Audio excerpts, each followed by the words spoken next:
بسم اللہ الرحمن الرحیم۔ کیا نماز میں بھی ماسک لگا سکتے ہیں؟ ہاں، یہ ایک اچھا سوال ہے کہ کیا نماز میں بھی ماسک لگایا جائے۔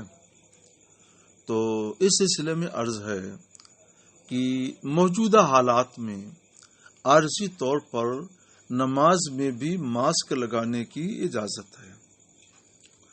اگر آپ فقہ اسلامی کی کتابیں دیکھیں جیسے بحر شریعت، در مختار، شامی وغیرہ، تو اس میں آپ کو یہ ملے گا کہ منہ اور ناک ڈھانک کر نماز پڑھنا مکروہ ہے، اور یہ کراہت بھی سخت والی ہے، بڑی والی ہے، مکروہ قرار دیا ہے۔ بس ساتھ ہی ساتھ ان لوگوں نے یہ بھی لکھا ہے، اس کی وجہ بھی بتائی ہے کہ دراصل منہ اور ناک بند کر کے عبادت کرنا یہ شعار ہے مجوس کا۔ شعار کا مطلب جس سے کوئی قوم پہچانی جائے، دور سے دیکھیں آپ تو پہچان لیں کہ یہ فلاں قوم کا آدمی ہے۔ مثلا داڑھی خاص طریقے سے رکھنا ہم مسلمانوں کا شعار ہے، تو دور سے کسی داڑھی والے کو، خاص طور پر داڑھی رکھے ہوئے شخص کو آپ نے دیکھا تو دیکھتے ہی آپ جان جائیں گے کہ یہ مسلمان ہے، اس لیے کہ داڑھی یہ مسلمان کا شعار ہے اور اس کی پہچان ہے۔ یا جیسے خاص قسم کی پگڑی یہ سکھ قوم کا شعار ہے، تو دور سے ہی آپ دیکھیں گے تو آپ کو اطمینان ہو جائے گا کہ یہ شخص جو سامنے نظر آ رہا ہے یہ سکھ قوم سے تعلق رکھتا ہے، کیونکہ اس طرح کی پگڑی وہی لوگ باندھتے ہیں، دوسرے نہیں باندھتے ہیں۔ تو شعار کا مطلب یہ ہوتا ہے کہ کوئی ایسی خاص چیز، کہ ایسی نشانی، علامات کہ جس کو دیکھ کر پہچان لیا جائے کہ یہ فلاں قوم سے تعلق رکھتا ہے، فلاں تہذیب سے تعلق رکھتا ہے، تو اس کو شعار کہتے ہیں۔ اس بات کو ذہن میں رکھ کر کے اب سمجھیے، پہلے زمانے میں منہ اور ناک ڈھک کر بلفظ دیگر، آج کے الفاظ میں کہہ لیجئے ماسک لگا کر عبادت کرنا یہ شعار تھا قوم مجوس کا، کہ اس طور پہ عبادت کرتا ہوا کوئی دیکھا جاتا تو سمجھ لیا جاتا کہ یہ مجوسی ہے۔ لیکن کیونکہ وہی ایک قوم تھی جو جو یہ خاص قسم کا ماسک لگاتی تھی، فیس کور لگاتی تھی، مگر کیا آج کے زمانے میں بھی یہ ماسک اور فیس کور قوم مجوس کا شعار رہ گیا ہے؟ ایسا نہیں۔ آج تو مجوس ہوں، سکھ ہوں، عیسائی ہوں، ہندو ہوں، مسلم ہوں یا دوسری قومیں ہوں، ہر قوم ماسک لگا رہی ہے۔ کیا آفس ہوں اور کیا خالی جگہ ہوں، کیا بازار ہو، ہر جگہ ہر قوم کے لوگ لگا رہے ہیں۔ آپ ماسک کی بنیاد پر یہ نہیں کہہ سکتے ہیں کہ یہ ہندو ہے، یہ نہیں کہہ سکتے ہیں کہ یہ سکھ ہے، یہ نہیں کہہ سکتے ہیں کہ عیسائی ہے، یہ نہیں کہہ سکتے ہیں کہ مسلم ہے، کیونکہ جب سب لگا رہے ہیں، سب کے سب ایک گنگا میں نہا رہے ہیں، تو کیا پہچان ہے کہ یہ کس قوم کا ہے؟ خلاصہ یہ کہ آج ماسک کا استعمال، فیس کور کا استعمال یہ کسی خاص قوم کا شعار نہیں رہ گیا۔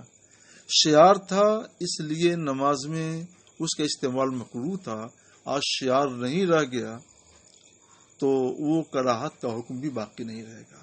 مگر ہم اس کی مطلقاً اجازت بھی نہیں دیتے ہیں، ہم یہ کہتے ہیں کہ جب تک کورونا وائرس کا زور ہے، یا جب تک کورونا وائرس اپنے پاؤں پھیلائے ہوئے ہے، اس کی وجہ سے لوگ اس کا شکار ہو رہے ہیں، اس وقت تک آپ اپنے کو بچانے کے لیے اور سماج کو محفوظ رکھنے کے لیے فیس کور کا اور ماسک کا استعمال کیجیے۔ نماز کے باہر بھی کیجیے اور نماز کے اندر بھی کیجیے، نماز کے اندر بھی اس سے آپ کی حفاظت ہوگی۔ ہاں، ہم اپنے نمازی بھائیوں سے ایک مؤدبانہ درخواست کریں گے کہ جن لوگوں کو کھانسی آنے کی بیماری ہو، سانس کی بیماری ہو، بخار ہو اور چھینک آتی ہو، تو آج کے زمانے میں چونکہ یہ بیماری ضرر اور ایذا کا باعث بن رہی ہے دوسرے لوگوں کے لیے، دوسرے لوگ کہیں چاہے نہ کہیں، اتنا تو ہے کہ جماعت میں ایسے 2-4 آدمی آ جائیں جو بار بار چھینکیں اور بار بار کھانسیں اور کچھ بلغم ادھر ادھر ہنسکولے لے تو سب کو یہ برا لگے گا اور سب کو ڈر لگے گا کہیں ایسا نہ ہو کہ اس کی وجہ سے ہم تک اس کا وائرس منتقل ہو جائے۔ تو کوئی کہے نہ کہے، لیکن عام طور پہ لوگوں کے دل میں یہ بات پیدا ہوگی اور اس کی وجہ سے تقلیل جماعت بھی ہو سکتی ہے۔ یعنی بہت سے لوگ جو کمزور دل ہیں، کمزور ایمان ہیں، ایسا بھی ہو سکتا ہے کہ یہ سوچیں کہ کیا کریں، ہم جائیں گے تو لوگ ایسے بھی آ کر بغل میں کھڑے ہو جاتے ہیں، چیختے ہیں، کھانستے ہیں، تو ہم کو بھی بیماری آ سکتی ہے، تو پھر وہ جماعت سے ہی بچیں گے۔ تو میرے دوستو، جن کو اس طرح کی بیماری ہو گئی، اللہ آپ کو محفوظ رکھے، ہم دعا کرتے ہیں اللہ آپ کو شفا فرمائے اور آپ کی بیماری دوسرے تک منتقل نہ ہو۔ بیماری تو منتقل نہیں ہوتی ہے، لیکن بیماری کے وائرس چھینکنے سے اور کھانسی کے دباؤ سے ایک جگہ سے دوسری جگہ منتقل ہوتے ہیں۔ بیماری کیا منتقل ہوگی؟ وہ تو حدیث پاک میں سرکار صلی اللہ علیہ وسلم نے فرما دیا، لا عدوہ، بیماری اڑ کر ایک سے دوسرے کو نہیں لگتی۔ تو بیماری تو اڑ کر ایک سے دوسرے کو لگ ہی نہیں سکتی ہے۔ یہ زمانہ جاہلیت کا عقیدہ تھا، رہا ہوگا، تو سرکار صلی اللہ علیہ وسلم نے اس کو مٹا دیا، ختم کر دیا۔ تو ہم اہل اسلام کا عقیدہ یہی ہے کہ بیماری اڑ کر ایک سے دوسرے کو نہیں لگتی ہے۔ اس لیے آپ ہرگز یہ عقیدہ نہ رکھیے گا کہ آپ کے بغل میں کوئی چھینک والا کھڑا ہو گیا، کسی کو کھانسی آ گئی تو اس کی وجہ سے اس کی بیماری آپ کو منتقل ہوگی۔ بیماری نہیں منتقل ہوتی ہے، بیماری ایک جگہ سے اڑ کر دوسری جگہ نہیں جاتی ہے۔ یہ اسلام کے خلاف ہے، ہمارے عقیدے کے خلاف ہے۔ ایسا عقیدہ آپ ہرگز نہ رکھیے گا۔ ہوتا کیا ہے، وہی جو میں نے ابھی بیان کیا کہ جب آدمی چھینکتا ہے، کھانستا ہے، تو جھٹکے سے، کھانسی کے جھٹکے سے یا چھینک کے جھٹکے سے یہ وائرس نکل کر باہر آ جاتے ہیں۔ باہر آئیں گے، آدمی ہر وقت سانس لیتا رہتا ہے قدرتی طور پر، تو قریب کی ہوا کے ذریعے بہتے ہوئے وہ آپ کی ناک میں اور گلے میں، منہ کے اندر جا سکتے ہیں اور بیماری کا سبب بن سکتے ہیں۔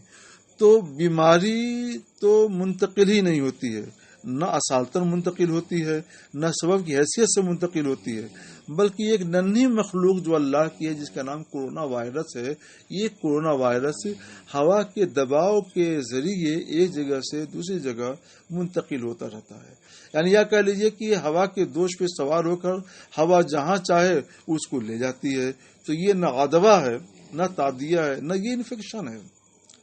یعنی بیماری کا انفیکشن نہیں، یہ بیماری کا تعدیہ نہیں ہے۔ اس لیے آپ ہرگز یہ اعتقاد نہ رکھیں گے۔ اگر ایسا اعتقاد ہے تو معاذ اللہ یہ اسلام کے خلاف ہوگا، ارشاد رسالت کے خلاف ہوگا۔ اس سے توبہ کیجیے۔ کبھی بھی آپ کے دل میں ایسا اعتقاد آیا ہو تو اس سے توبہ کر لیجیے اور اس سے اپنے آپ کو بچائیے۔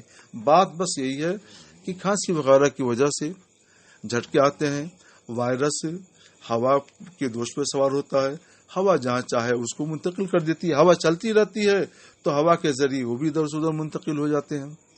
تو اس کی وجہ سے بیماری پھیلتی ہے اور پھیل رہی ہے۔ دیکھیے، پچھلے سال حکومت نے گائیڈ لائن جاری کی اور لوگوں کے ساتھ کچھ سختی بھی ہوئی، تو اس کا حاصل یہ تھا کہ بیماری بڑھی مگر اس کی روک تھام بھی رہی اور بیماری بہت کنٹرول میں رہی۔ اور اس سال کوئی گائیڈ لائن نہیں ہے اور لوگ آزاد ہیں، تو بیماری بھی خوب آزاد ہوگا۔ بیماری نہیں، بیماری سے مراد میری وہی کورونا وائرس بھی خوب آزاد ہو کر کے ادھر ادھر ننگا ناچ رہے ہیں اور لوگوں کو پریشان کر رہے ہیں۔ تو تجربہ تو ہمارے سامنے ہے، نتیجہ ہمارے سامنے ہے، ہم کیسے جھٹلا دیں اس کو؟ اس لیے ہم اپنے نمازی بھائیوں سے مؤدبانہ درخواست کرتے ہیں کہ اگر اللہ کی شان آپ کو ایسی کوئی بیماری پیدا ہو گئی ہے جس کی وجہ سے چھینک آ رہی ہے، کھانسی آ رہی ہے، بخار آ رہا ہے، تو کچھ دنوں تک آپ اپنے گھر میں نماز پڑھیں۔ ہو سکتا ہے اگر ممکن ہو تو آپ اپنے ایک کمرے میں اپنے آپ کو محدود کر لیں، ایک کمرے میں رہیں اور وہیں رہ کر کے نماز پڑھیں تاکہ آپ کی بیماری آپ تک رہے اور پھر منتقل نہیں ہوگی. دھیرے دھیرے آپ انشاءاللہ تعالی ٹھیک ہو جائیں گے. ہم آپ کے لیے دعا کرتے ہیں. مگر اتنے دنوں تک کے لیے آپ جماعت سے رکیں. اگر آپ رکیں گے تو گنہگار نہیں ہوں گے. اور میں یہ سمجھتا ہوں کہ جب آپ اس نیت سے رکیں گے کہ ہماری وجہ سے جماعت کم نہ ہو، ہماری وجہ سے لوگوں کو ایذا اور تکلیف نہ پہنچے، تو اور شریعت اس کی اجازت بھی دیتی ہے، تو میں سمجھتا ہوں کہ آپ کے ثواب جماعت میں بھی کمی نہیں ہوگی. اور کم سے کم اتنا تو ہے کہ جماعت چھوڑنے کی وجہ سے جو گناہ ہوتا ہے اس گناہ سے آپ محفوظ رہیں گے. ثواب دینا تو اللہ کا کام ہے، اس کی شان کریمی، وہ آپ کو جتنا ثواب دینا چاہے دے. اس کے خزانے ثواب میں کوئی کمی تو نہیں ہے. لیکن ہم اتنا بتا سکتے ہیں کہ یہاں جماعت چھوڑنے کی وجہ سے آپ کو تارک جماعت والا گناہ نہیں ملے گا، اس سے آپ بچیں گے. اس لیے میرے بھائیوں، آپ ایسا کریں. اگر آپ نے ایسا کر لیا تو جانتے ہیں ایک نیک نامی کی حاصل ہوگی. خدا نہ کردہ، ہزار بار خدا نہ کردہ، اگر نمازیوں میں یہ وائرس پھیلنے لگا اور نمازی بیمار ہونے لگے تو بڑا غلط پیغام جائے گا مسجدوں کے حوالے سے کہ لوگ باوضو جاتے ہیں، نماز پڑھتے ہیں، اللہ کا ذکر کرتے ہیں، پھر بھی تو نہیں بچے. تو آپ ایسا نہ کیجیے. آپ ایسا کام کیجیے کہ مسجدوں کے حوالے سے ساری دنیا کو، اپنے ملک کو بھی اور ساری دنیا کو بھی اچھا پیغام جائے اور بہتر پیغام جائے. یہ اسی وقت ہو سکتا ہے جب آپ ہماری باتوں پر پوری نرمی کے ساتھ توجہ کریں گے. خدا کرے کہ آپ میری باتوں پر خاص توجہ دیں اور ان کے اوپر عمل کریں. ہم آپ پر لازم نہیں کرتے ہیں لیکن مؤدبانہ گزارش کرتے ہیں. اگر آپ نے ایسا کر لیا تو اچھا رہے گا. اور جو نمازی آئیں وہ ماسک استعمال کر سکتے ہیں، اجازت ہے.